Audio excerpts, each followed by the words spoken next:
కొత్త రేషన్ కార్డుల పైన రాష్ట్ర ప్రభుత్వం ప్రజల్ని చాలా తీవ్రమైనటువంటి గందరగోళంలోకి నెట్టేసినట్టు చెప్పాలి. ఎందుకంటే అనేక రకాల కన్ఫ్యూజన్లు, ఒక్కోసారి ఒక్కో రకమైన మాట మాట్లాడుతూ నిర్దిష్టమైనటువంటి ఒక ప్రణాళిక, ఒక పక్క ప్లాన్ అమలు చేయకుండా ప్రజలైతే కన్ఫ్యూజ్ చేస్తుందనడంలో ఎటువంటి అతిశయోక్తి లేదు. ఎందుకంటే రాష్ట్ర ప్రభుత్వము ఏర్పాటైన నాటి నుంచి కూడా ప్రతి పథకానికి రేషన్ కార్డుని ముడిపెట్టి రేషన్ కార్డు ఉంటేనే ఈ పథకాలు వర్తిస్తాయని చాలా క్లియర్గా చెప్తున్నటువంటి పరిస్థితి చూస్తున్నాం. అయితే ఒకవైపు రేషన్ కార్డు ఉండాలని చెప్తున్నారు, కానీ రేషన్ కార్డు మాత్రం ఇంతవరకు ఇచ్చిన పాపాన పోలేదు. మరోవైపుగా రేషన్ కార్డు రేపిస్తాం, మాపిస్తాం, అప్లికేషన్లు పెట్టండి, ప్రజాపాలన, కులగణన, గ్రామ సభలు, ఇలా మీ సేవలు అంటూ కూడా మొన్నటికి మొన్న మరో మాట కాంగ్రెస్ పార్టీ ప్రభుత్వం చెప్పుకొచ్చింది. కానీ క్షేత్రస్థాయిలో ఇంప్లిమెంటేషన్ మాత్రం కొంత కన్ఫ్యూజన్ నెలకొంది. కొన్ని మీ సేవా సెంటర్ల దగ్గర కొన్ని కిలోమీటర్ల మేర బారులు తీరి జనాలు అక్కడికి చేరుకొని రేషన్ కార్డుల కోసం అప్లై చేసుకుంటుంటే, మరికొన్ని చోట్ల మాకు ఇంకా పర్మిషన్ రాలేదు, మాకు ఇంకా దీని దరఖాస్తు సంబంధించి కరెక్ట్ అప్రూవల్స్ లేవంటూ మీ సేవా కేంద్రాలకు సంబంధించి యాజమాన్యం చెప్తున్నట్టు తెలుస్తోంది. తమకు ప్రభుత్వం నుంచి ఎలాంటి అనుమతులు లేవు, ఇంకా రాలేదు అని జనాల్లో ఒక గందరగోళమైనటువంటి వాతావరణాన్ని క్రియేట్ చేస్తున్న పరిస్థితి కనబడుతోంది. అయితే మొదట్లో ప్రజాపాలన, గ్రామ సభలు, కులగణన, ఇంకా పోతే మీ సేవ సెంటర్లు, ఇలా రకరకాలుగా మాటలు చెప్పి రేషన్ కార్డులకు సంబంధించి ఒక కన్ఫ్యూజన్ని ప్రజల్లో నెట్టివేయబడింది. సో మొన్నటికి మొన్న ఫిబ్రవరి 7వ తేదీన ఒక పర్టికులర్ సర్క్యులర్ కూడా విడుదల చేసింది రాష్ట్ర ప్రభుత్వం. ఆ సర్క్యులర్ చూస్తుంటే కొత్త రేషన్ కార్డులతో పాటుగా ఇందిరమ్మ అభయహస్తం, ఇందిరమ్మ ఇళ్లకు సంబంధించి కూడా మళ్ళీ మీ సేవా సెంటర్లో దరఖాస్తు చేసుకోవాలని మళ్ళీ చెప్పుకొచ్చింది. మరి అంత మాత్రానికి గ్రామ సభలు పెట్టి వీళ్ళకి అర్హత సాధించింది, వీళ్ళ దగ్గర సర్వే చేస్తామని చెప్పడం దేనికి అనేది కూడా ఒక ఆందోళన, ఒక క్వశ్చన్ అయితే ప్రజల్లో నెలకొన్న పరిస్థితి. తిరిగి మళ్ళీ మీ సేవా సెంటర్ దగ్గరికి వెళ్ళి మీరు ఇందిరమ్మ ఇండ్ల కోసం, ఇందిరమ్మ అభయహస్తం కోసం, రేషన్ కార్డుల కోసం దరఖాస్తు చేసుకోవాలనేది ఒక సర్క్యులర్ ప్రభుత్వం విడుదల చేసినట్టుగా ప్రచారం జరిగింది. సో ఈ సర్క్యులర్ సంబంధించి చూస్తే కూడా మళ్ళీ మీ సేవ సెంటర్ దగ్గరికి వెళ్ళడం, మళ్ళీ అప్లై చేసుకోవడం, ఇదంతా కూడా ప్రజల్లో ఒక తీవ్రమైనటువంటి కన్ఫ్యూజన్ నెలకొంది.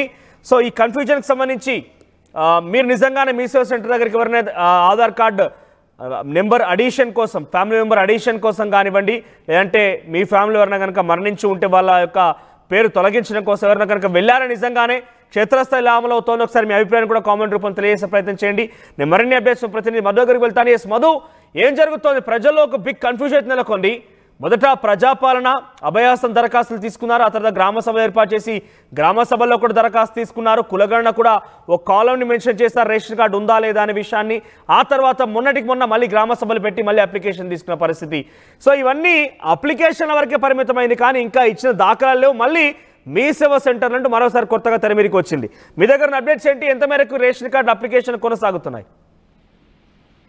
మొన్న జరిగినటువంటి గ్రామ సభల్లో ఈ కొత్త రేషన్ కార్డుకి సంబంధించినటువంటి లబ్ధిదారులు ఎవరైతే ఉన్నారో బెనిఫిషియరీస్ వాళ్ళ లిస్టు ప్రకటించారు. అక్కడే గందరగోళం ఏర్పడింది. లిస్టులో పేరు లేనటువంటి వాళ్ళంతా కూడా ఆందోళన చేశారు, కాస్త ఆవేదన వ్యక్తం చేయడంతో గ్రామ సభల్లో జరిగినటువంటి దాంట్లో అధికారులు ఒక స్పష్టతనిచ్చారు. ఇదంతా బెనిఫిషియరీ లిస్ట్ కాదు, సెలెక్టెడ్ లిస్ట్ కాదు, మళ్ళీ ఫైనల్ లిస్టు ప్రకటిస్తాం, లేనటువంటి వారు ఈ లిస్టులో పేరు లేనటువంటి వారు మళ్ళీ అప్లై చేసుకోండి అనేటువంటిది వాళ్ళు కన్ఫ్యూజన్ క్రియేట్ చేసే ప్రయత్నం చేశారు. ఎందుకంటే గతంలోనే నిజంగానే అభయహస్తం ప్రజాపాలన పేరిట అప్పుడు అప్లికేషన్లు తీసుకున్నారు, తర్వాత మాన్యువల్ గా ఒక యాప్ తీసుకొస్తాము, ఇలా కాకుండా ఎలాంటి ఇబ్బందులు లేకుండా యాప్ ద్వారా మాత్రమే అప్లై చేసుకోవాల్సి ఉంటుంది అనేటువంటి చెప్పారు. అది జరగలేదు. ఇప్పుడు రీసెంట్ గా కులగణన అదైపోయింది, మళ్ళీ ఇప్పుడు మీ సేవా సెంటర్లో అప్లై చేసుకోమంటున్నారు, కానీ అక్కడ వరకు కూడా మాకు అధికారిక ఉత్తర్వులు లేవు, మేము తీసుకోము అనేటువంటి స్టేట్మెంట్ చేయడంతో కన్ఫ్యూజన్ క్రియేట్ అవుతుంది. ప్రజలంతా కూడా సంక్షేమ పథకాలు అందుకోవడానికి ఏదో రకంగా రేషన్ కార్డు ఉండాలనేట్టు దానికోసం ప్రయత్నం చేస్తా ఉన్నారు, కానీ ప్రభుత్వం నుంచి ఎలాంటి చర్యలు లేకపోవడంతో ప్రజలు ఆందోళన చెందుతా ఉన్నారు. కొన్ని సందర్భాలలో రేషన్ కార్డు తీసుకోవడానికి ఇన్కమ్ సర్టిఫికేట్ అడుగుతున్నారు, ఇన్కమ్ సర్టిఫికేట్ కోసం వెళ్తే రేషన్ కార్డే అడుగుతున్నారు. సో ఇలాంటి కన్ఫ్యూజన్ కూడా క్రియేట్ అవుతా ఉంది.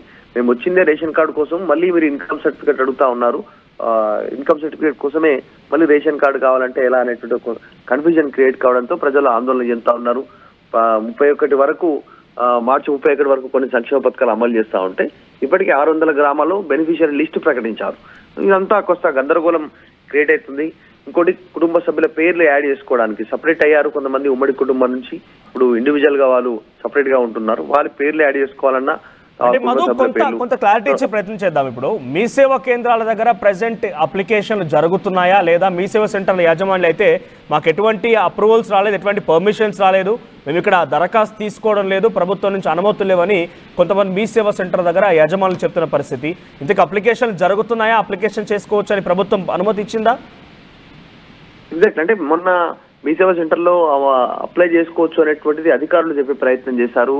పై స్థాయి మంత్రి స్థాయిలో ఉన్నటువంటి వారు కూడా చెప్పారు. కానీ క్షేత్రస్థాయిలో చూస్తే అట్లా ఏం కనపడట్లేదు. చాలా పెద్ద క్యూ ఉంటుంది, జనాలు అంతా తిరుగుతూ ఉన్నారు.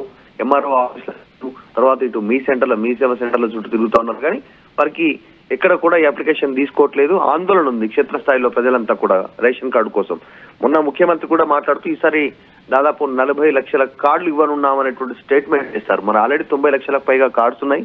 ఇది ఒక 40 లక్షలు యాడ్ చేస్తే ఎవరు ఆ బెనిఫిషియరీ లిస్ట్ ఎవరు, ఎంతమందికి ఇస్తారు అనేటువంటిది కన్ఫ్యూజన్. ఇది నిరంతర ప్రక్రియ అంటున్నారు కానీ ఎక్కడ కూడా క్షేత్రస్థాయిలో అట్లా కనిపించట్లేదు. అదే ఆందోళనకు దారితీస్తా ఉంది. అంటే అన్నిటికీ ఒకే రోజు జనవరి 26 తేదీ అంటూ ముహూర్తాన్ని ఫిక్స్ చేసినటువంటి కాంగ్రెస్ పార్టీ ప్రభుత్వము అటు ఇందిరమ్మ ఇండ్లకు సంబంధించి కానివ్వండి, ఇంకా తదితర అంశాలన్నింటికి కూడా ఆ రోజు నుంచి అమలు చేస్తామని చెప్పి ఈ రోజు వరకు సుమారుగా మళ్ళీ 10-15 రోజులు కావస్తోంది. ఇప్పటి వరకు ఒక నిర్దిష్టమైనటువంటి అప్లికేషన్ సంబంధించి కూడా తీసుకోవడం లేదంటే క్షేత్రస్థాయిలో ప్రజలు ఏమనుకుంటున్నారు? కాస్త ఆందోళన ఉంది, ఆగ్రహంగా కూడా ఉన్నారు ప్రజలంతా కూడా. 1 year అయిపోయింది. గత ప్రభుత్వంలో రేషన్ కార్డులు ఇవ్వలేదు అనేటువంటిది వీళ్ళు ఎన్నికల టైంలో ప్రచారంలో భాగంగా చెప్పారు. మేము రాగానే రేషన్ కార్డు ఇస్తామని చెప్పారు. కానీ 1 year కంప్లీట్ అయిన తర్వాత కూడా ఈ జరుగుతున్న పరిణామాలపైన ఆగ్రహంగా ఉన్నారు ప్రజలంతా కూడా. ఎప్పటి వరకు రేషన్ కార్డు ఇస్తారు అనేటువంటిది. ఎందుకంటే ప్రతి సంక్షేమ పథకం రేషన్ కార్డుతో ముడిపడింది కాబట్టి ఏ పథకం తీసుకోవాలన్నా రేషన్ కార్డు ప్రామాణికం. దానికోసం ఎదురు చూస్తున్నారు జనాలంతా కూడా.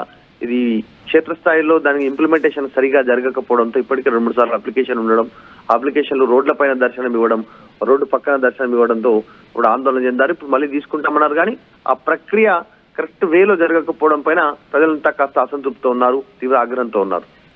Right Madhu, thank you for the update. So మొత్తం మీద రేషన్ కార్డుల విషయంలో చాలా పెద్ద కన్ఫ్యూజన్ నెలకొంది. రేషన్ కార్డు ఉంటేనే ఏ పథకమైనా వర్తిస్తుంది. రేషన్ కార్డు ఉంటేనే ఏదైనా పథకం మీకు రావాలన్నా అప్లికేషన్ చేసుకోవాలన్నా రేషన్ కార్డు కావాల్సిందే.